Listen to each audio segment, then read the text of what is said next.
Hello, everyone. This is Justin Jobson with the MineralSoft team here at Enverus, and we appreciate you taking a little time out of your day to join us for this webinar. Before we get started, I do want to set the agenda for our demonstration here today. So first, we're going to do a brief introduction to MineralSoft. I know we probably have a mix of folks, and some of you joining us today are current Enverus MineralSoft customers, but some of those joining us may be totally new to the MineralSoft product. So we'll start off with a brief introduction to the platform. But today's focus is going to be primarily on land data management within MineralSoft. We're going to cover some of the common challenges in regards to land management that we've heard from folks tasked with managing a mineral portfolio. I've spoken to a lot of mineral owners of all sizes, and these are issues a family office experiences all the way up to mineral funds and banks and everyone in between.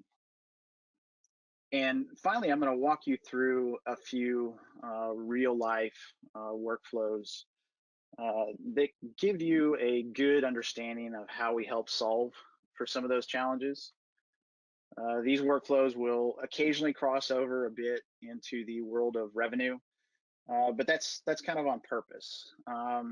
What makes MineralSoft so unique is that we are connecting revenue and production data to your land data and helping you answer some of the more important questions that a person managing the land side of a mineral portfolio might ask. And those questions would be, what is it? Where is it? What's its status? And how much money am I making on it?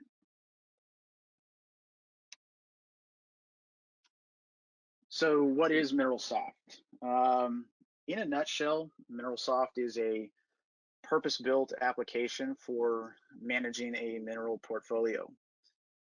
Traditionally in this space, I think most folks have tried to cobble together a solution using various tools built maybe a little bit more for the operated side of the business. But this creates a situation where you're trying to fit a square peg into a round hole. For example, you might be using one tool for mapping and GIS functions, another for tracking revenue, a tool like drilling info to track activity and regulatory information, and you might just be using a filing cabinet and a spreadsheet to manage your land data. The problem is, though, that not many of these tools communicate. This results in a lot of hours being spent on manual tasks, lost opportunities, inaccurate valuations, and costly inefficiencies due to maybe some disjointed workflows. So what MineralSoft does is we bring all those tasks and workflows under one roof and provide a fully integrated solution. First, MineralSoft gives you the ability to automate the ingestion of check stub detail. And what this does is this eliminates the need to manually record some of that data. Second, MineralSoft gives you a full land and document management solution to help you stay a little bit better organized and better informed about the state of your portfolio. And third, MineralSoft brings in the drilling info data sets that allow you to track permit, rig, and production activity going on around your properties. So some of the common challenges we've heard around land management generally focus on what is it that I actually own, where is it located, and what's its status. Those are questions that are hard to answer for any mineral and royalty portfolio, but the answers are vitally important to gaining a better understanding of the true value of your assets and assisting you in making better decisions. So just before we get started here on the demo portion, I do want to give you just a quick word about our setup. So we are a web-based platform, so there's no need to install anything on your computers. All your data is stored securely in the cloud. There's no limit on the number of logins, and we do give you the ability to track multiple entities and keep them separated in MineralSoft. So I'm going to go ahead and sign into the application here. And what we're looking at first is the home screen here in MineralSoft. So to the question of what is it I actually own, where is it located, and what's its status, MineralSoft gives you the ability to maintain accurate records of all your land data and easily visualize them in our interactive maps. Since MineralSoft is a track-based system, I think it's best we start at the track data level, and then I promise we'll make our way back over to the map. So I'm going to navigate over to our tracks and interests page.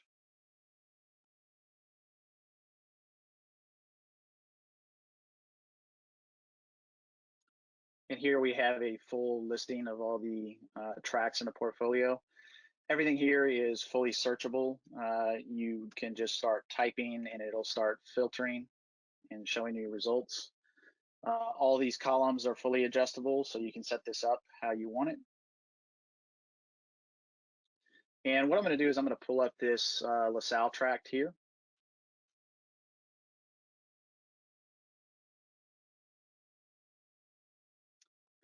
So what you'll notice is we're giving users the ability to attach multiple interests to one tract of land. We've done this so you don't have to duplicate shapes for overlapping interests. In MineralSoft, you create the tract, which we consider the shape of land on Earth, and then attach all your underlying ownerships in that one single tract. On the tract object here, we've got some basic header data regarding this tract of land. In this case, we've identified that we've got 640 gross acres in this tract. We give you a preview of the tract shape on the map. And underneath that, we've got some information about how many interests we have.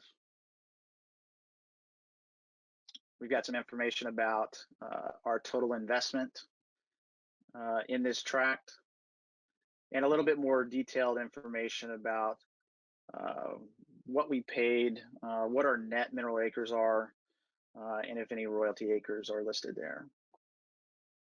So moving on to the interest we own under this tract, we've got all the relevant info about our first interest we purchased back in September of 2013. At the very top here, we've got it nicely colored in bold, showing you the interest type, our ownership status, and our lease status. So moving a little bit further down, we've recorded our interest of ownership, the net mineral acres for this particular interest, and the date that we purchased this interest. And if it was part of an acquisition package, if you've created an acquisition object within MineralSoft, that will be linked here. And we've also visualized any depth provisions for this particular interest. And under here, under custom code, you'll notice we do provide a field for entering any kind of coding that you may need to use in order to link this interest back to maybe some legacy systems or to other organizational tools in your office. And you'll notice other areas throughout the platform where we've given you ample room to keep notes and communicate between team members within the application. So a little further down, you're also going to find the lease and or the unit that this interest is associated with. In this case, it's just a lease. And at this point, I hope you'll indulge me in just a short digression so that I can show you something kind of cool. So we're going to open up that lease detailed page. And as you can see, we've got a lot of data regarding this lease, and I won't go through all of this here. But what I will touch on is where revenue and land data start to interact. You'll notice that this lease is marked as cost-free. What that means is that the operator has agreed to make no post-production deductions outside of severance tax. So as check stub detail flows through MineralSoft, our managed revenue service is able to break out all of the revenue,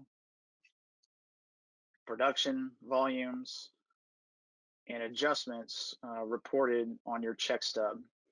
And what we do is we associate that data at many different levels throughout the platform. In this particular case, we are looking at all the revenue, production, and adjustments associated with just this lease.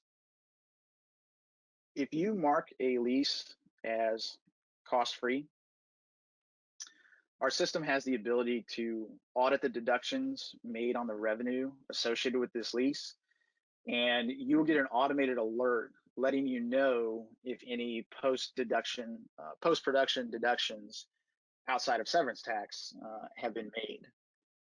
The vast majority of the time, these mistakes are simple clerical errors that are more easily remediated if they're caught in real time. Okay, so going back to the tract and interest page, again, this tract had 2 interests associated with it.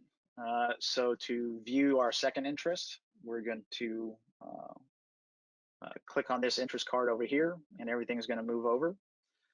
Again, right at the top in bold colors, we can easily see what type of interest this is and what our ownership and lease status is.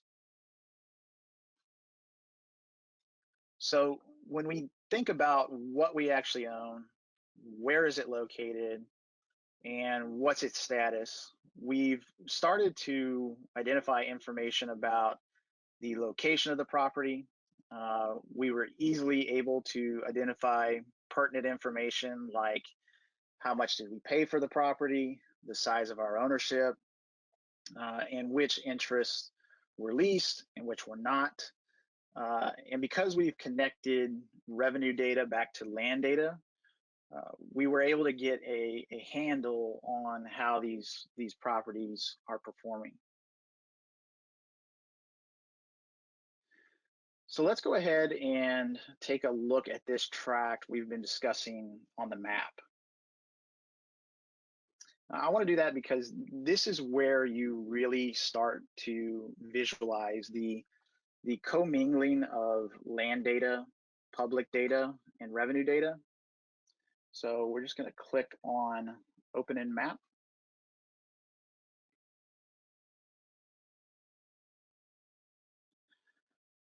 So one of the common concerns we hear from mineral owners is that they feel they aren't on top of all the permit, rig, and production activity on or near their properties. Excuse me. This can cause some problems down the line with things like not being able to negotiate from an informed position, or not getting into pay on wells you should be in pay on. This all can lead again to an inaccurate view of your portfolio's performance.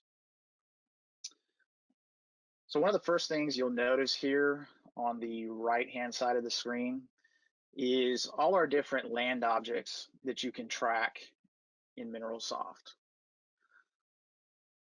Things like the units, tracks, well inventories, permits, and rigs. All of these object layers can be turned on and off depending on the task at hand. And each has its own set of filters you can set and attributes you can cycle through. For instance, on this tract here that we were just looking at, we can view our tracks by lease status,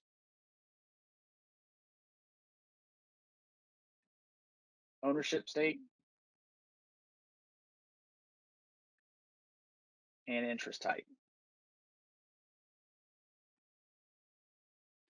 Also, I would like to note that all the permit, rig, and well spot production data is being brought in from drilling info data sets. So we can click on our shape that we were just discussing here, and you'll notice on the left side of the screen a track card pops up and shows you some of the info that we just saw on the more detailed page. So here's a brief description of the land. Here are the two interests associated with it, and then any other related info. You'll also see these dark orange dots here, and these represent wells that you are currently in pay on. We call those my wells. You can click on the well spot, and you'll see a well card pop up here on the left, showing you the type of well it is, its status, and the API number, along with other various well information.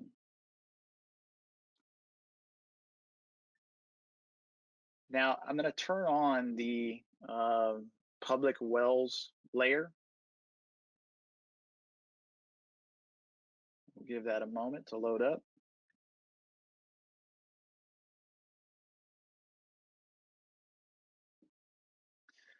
And here we see a new set of dots. These gold dots represent well spots that are public well spots that we are not in pay on. Again, this data set is provided by Drilling Info. And we're also seeing the actual wellbore trajectories. So in this instance, we know which wells we're being paid on, these orange dots here, and which we are not, these gold dots here. And since we have actual trajectories, we're able to search for maybe some offset wells that may intersect our tract. So I'm going to take a look down here.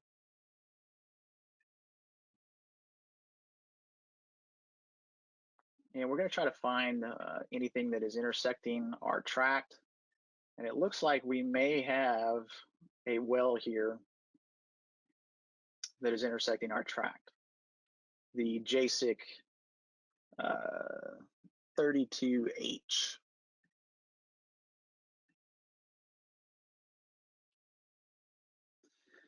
So we can click on the well spot and check the status, and it looks like this is an active well. So this is definitely a well we want to investigate a little bit further to determine if we should be in pay on it. So you can see right away we're starting to make some insights to say, hey, should I be in pay on this JSIC 32 well intersecting my property? It looks like I have revenue data represented by my in-pay wells in this tract, and I have ownership in this portion of the survey. Now, there could be a good reason you're not in pay on this well. Perhaps a well was inactive, perhaps there was a depth issue, But what we want to do is give you the ability to make those insights and decisions really quickly using your proprietary information, but also multiple data sets so that you can quickly make those determinations. So in the map, you also have the ability to view all the permits in your area simply by turning on the permits layer. Excuse me. And those are represented by some blue dots on the map, and we'll give that a little bit of time to load up.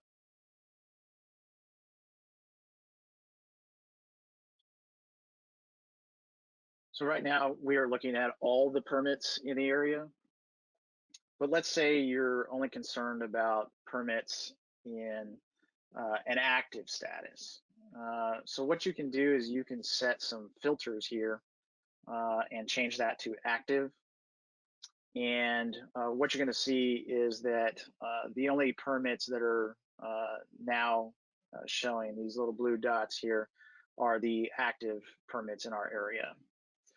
So when you click on a blue permit spot, again, a card will pop up on the left side of the screen here with the relevant header data on this permit. So MineralSoft also gives you the ability to track all active rigs in your area of ownership. And we can do that by turning on the rig layer here, represented by these purple dots. And it looks like we've got a rig very near our LaSalle track, the HNP 539. So when you click on that rig spot, a card is going to pop up again with detailed information about this rig. It's going to give you the permit type, who that operator is, and what the permitted depth is, and so on and so forth. So far, I've shown you how we can actively stay on top of the activity on or around your properties. But what I haven't shown you is that we do provide you with some daily activity reports via email.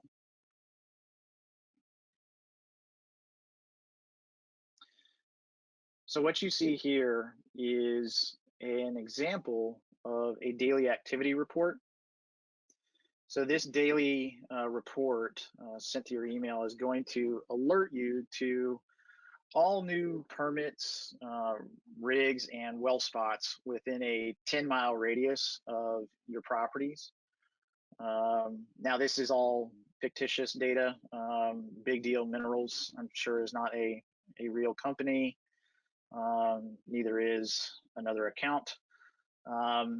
But this report does show you the distance all these objects are from your property, whether it be new wells, rigs, or permits, what property it is near, and then what lease it's associated with.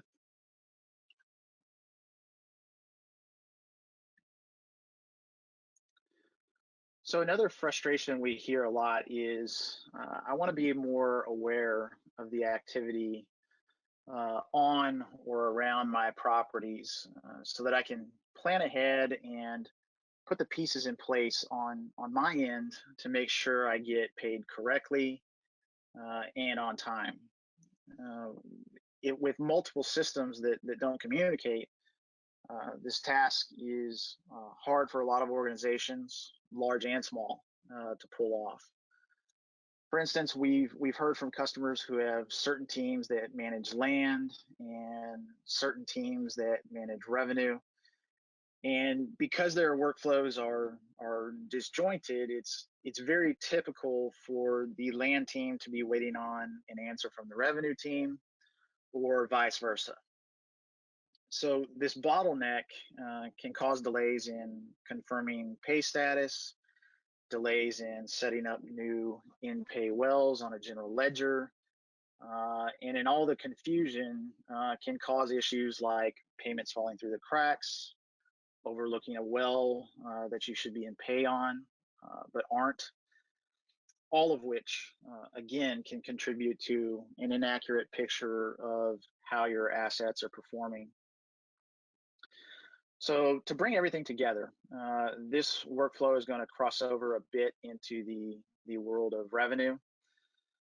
So in this scenario here, I was alerted to a permit, some time went by, I was alerted to a rig moving into the area, and now I've been alerted to a new well in one of my tracks, and I want to keep track of its status because I figure I'm about to get paid on this new well. I want to know when I get into pay, and I want to know if I'm being paid on the decimal that I expect to get paid on. So let's just pretend from our daily activity report that we received in our email that the well we were alerted to was the Rancho Unit C2H.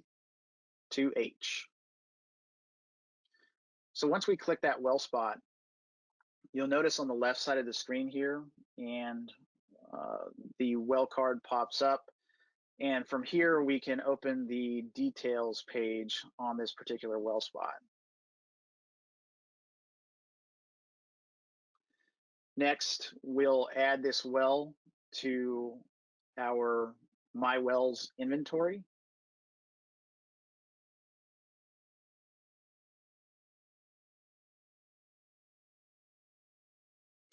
And in anticipation of receiving our division order, we're going to go ahead and create an expected division order. So we're going to scroll down here to division orders, create new.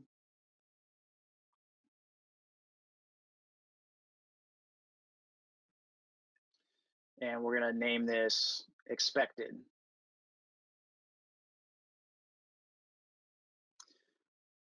The well is already chosen.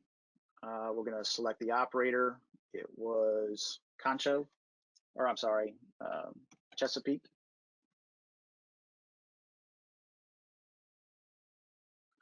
We're going to enter in the lease that it was associated with.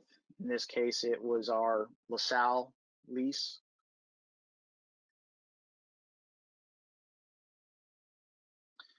We're going to come down here and we're going to add a revenue deck.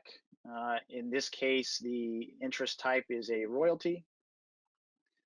And here we're going to enter in the decimal that we expect to get paid on, using all the data that we have entered into our land information. So that decimal is 0.125. The pay status is going to be expected, and then we click save.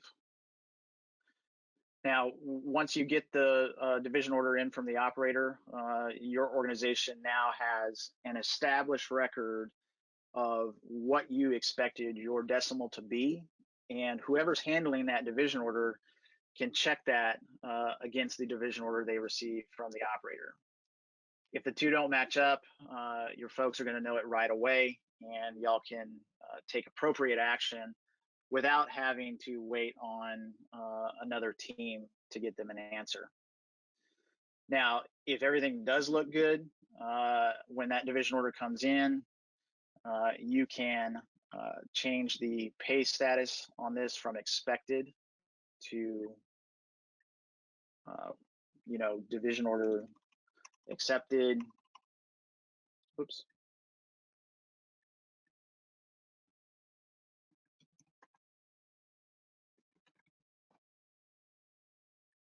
Hit save. And now everybody in the organization knows that those two have been matched up and that everything looks right. So now we're just waiting to actually get paid. So to check the status of the payment on that well, We're going to jump over to our My Wells inventory page.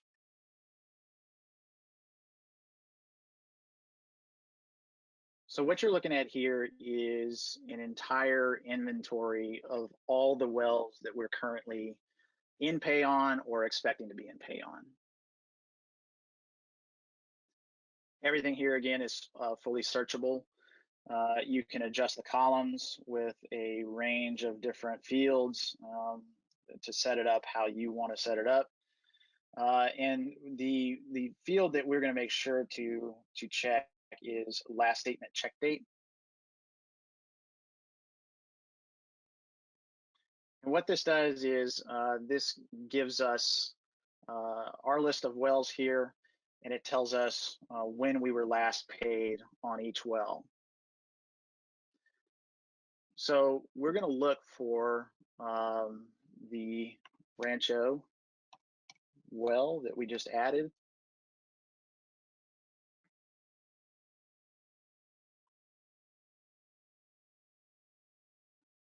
And here's the well we just added. Operator is Chesapeake. And as you can see here, there's no last statement check date. So what that means is that we have not been paid yet. So you'll just continually check this page until you do get paid. When you do, this field will be filled in.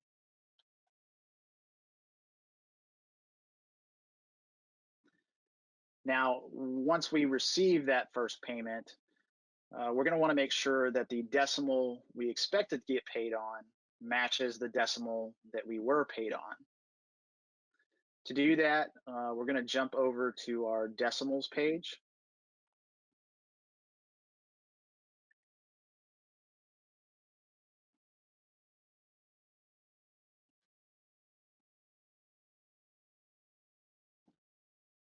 So just to give you an overview of what you're looking at here, on our decimals page, we're continuously tracking all the decimals from your check stubs as they come in. Our system makes a comparison of the settlement decimal, or the decimal that you were paid on from your check stub. We're making that comparison against the revenue deck decimal you input in your revenue deck for each division order. Scrolling over here, if your teams have not reviewed the decimal yet that you're getting paid on, you will see a no under the approve column. So this table gives you the ability to monitor the decimals you're being paid on so that you can make sure you're being paid correctly and track which decimals have been reviewed by your teams and which haven't. So once the decimal has been reviewed and everything looks good, you can actually change the status in the approve column to yes. That way everybody knows that review has taken place. So to continue with our scenario of verifying that our expected decimal matches the decimal we were paid on, we're going to do a search for our Rancho well.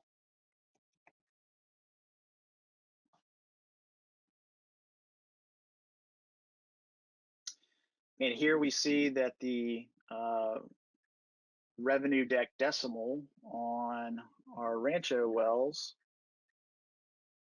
oh, here it is. So again, we can see that the revenue deck decimal that we entered from our accepted division order, 0.125, matches the decimal that we were paid on from our statement, 0.125. So in this case, we verified that we were that we got into pay on the well. We verified that we were paid on the decimal that we expected to be paid on. And now the entire organization knows that this has been verified by changing this approved column to yes.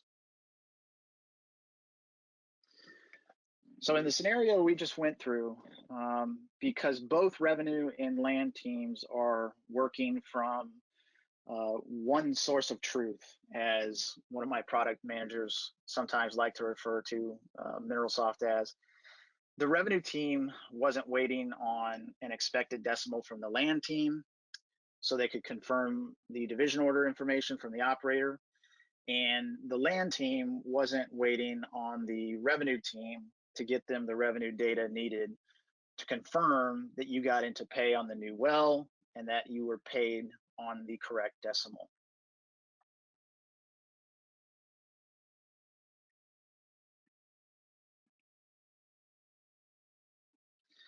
So that about wraps up our presentation for today. Now, what you've seen here is just a fraction of what the platform is capable of.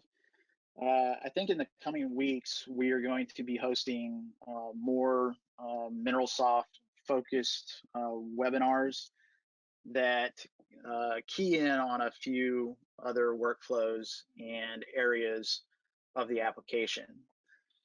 If you are not already a customer and would like to have a discussion about whether MineralSoft would be a fit for your particular business or not, please feel free to visit our website, or you can email me directly and request that someone reach out to you to get the conversation started. Again, I appreciate you taking the time to join us, and I hope you have a good rest of the day.